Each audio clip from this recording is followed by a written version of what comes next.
Mga unta mga idol, kami kanan hapon mi karon uban akong asawa.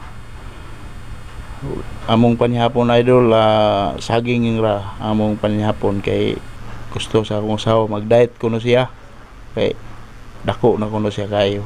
Kay kusog man kayo mukaog kanon nya, sudan pod kusog kayo mo nang nagsaging ra mi karon kay parisan og bulad. Solve na kay ni among panihapon ug matulog dayon pagkahuman. Wow, kusog kayo muka og bulad lagi. Bulad ra yang gikaon no. Saging gamay ra. Kita ninyo. Bulad namong sudan, parison og saging. May na lang na panihapon dili bati og gutom og matulog na. Dako kayong bulad. Kita ninyo na tilapan pang kamot. Nawa saging yun hinog na nga saging giparisa na mog bulad kay para medyo parat-parat gamay ba. Dili pod ingon nga tamis kayo. May nang parisan og bulad. Ulo sa bulad. Ulo na putol ra na siya, katunga lang. Katunga ra na sa bulad. Nahapit na nako nahurot ang ulo sa bulad. Tilapan pang kamot. Sinya sa siya dako na kuno kay yang tiyan. May gani ang ako kay ni gamay-gamay ng akong tiyan. Kay hinay ramang kumukaon.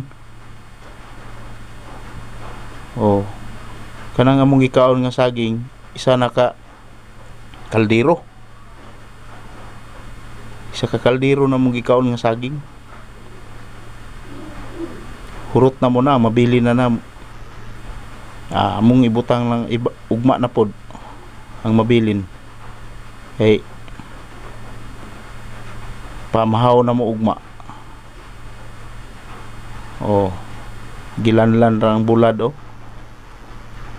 gilanlan rang bulad yun.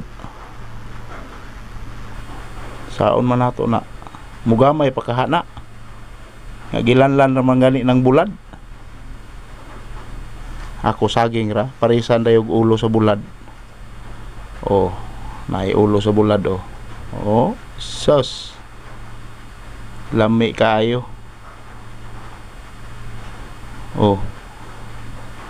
Hapit na mo mahurot ng isa ka plato ng saging, isa ka kaldero na mga idol among gikaon.